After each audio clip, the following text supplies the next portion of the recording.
Nutanix is out with its first quarterly report as a public company. Investors sent shares lower in Wednesday trade after the company posted a wider loss.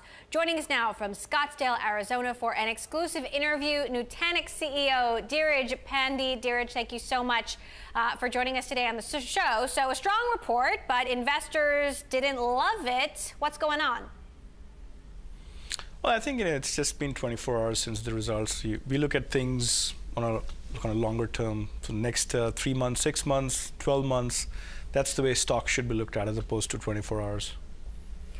So Nutanix shares soared post-IPO, but they are down from the peak. In fact, they rose so much it surprised a lot of people in the market, and there was talk that perhaps shares were initially mispriced. Talk to us about your vision for the hybrid cloud and how it plays out in the realm of Microsoft and Amazon and Google, which are at war for territory here.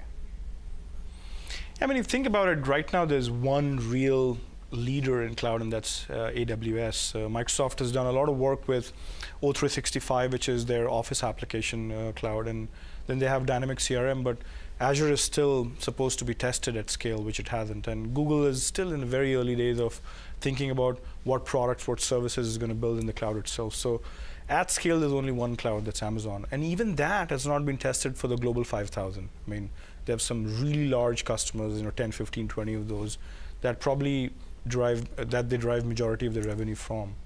So what is going to look for the global 2,000, the global 5,000, which spends, probably 80% of the IT spend comes from these 5,000 companies. And they have complexity of different kinds, which is not what the long tail of SMB customers of Amazon see, or these internet companies that Amazon actually has. I think that's where the real frontier of cloud really is going to be. What do you do about legacy? What do you do about operating in 100 countries? What do you do about hybrid networking, hybrid security? Everything has to become hybrid, and the operating system has to straddle the two sides of the aisle itself. And this is a massive computer science problem, a massive user interface design problem that nobody's really scratched the surface of yet. So how do you see the cloud and the hybrid cloud evolving? Where are we in 5 to 10 years when it comes to the cloud? It's very similar to in your last the guest that you had on your program, talking about how you go from current cars to semi-autonomous to autonomous. I think there's a very similar journey here.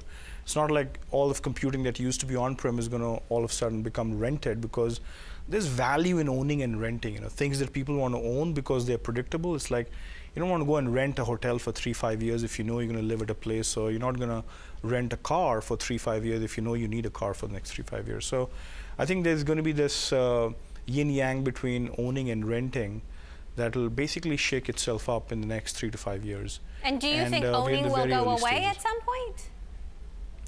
I don't think so, because if you think of, again, going back to, you own a house, you own a car. It's not like these things are going to go away simply because there's Uber and Airbnb.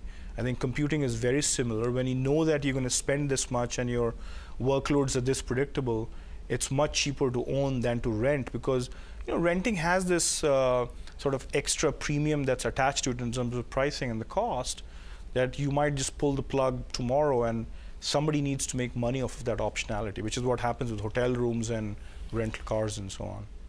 Now, you went public just ahead of the election, and I'm curious what advice you would have for companies and CEOs who are considering doing this right now, especially enterprise companies. What might you do differently, and what might you recommend in this political environment?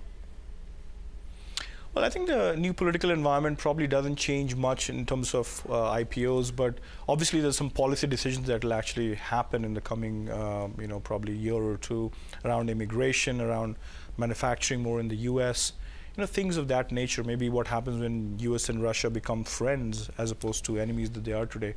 I think there's a lot of things that are up in the air right now about business in Russia and in CIS states and so on. But all in all, I think the IPO experience actually taught me that you want to have a win-win relationship with investors as opposed to trying to squeeze it all. And you want to really understand that your employees and customers and partners are still as important as stakeholders as they were when you're a private company, so that you don't over-rotate on this new stakeholder and try to just maximize the shareholder value, when you know that it's actually a second order benefit and the first order is employees, customers, and partners.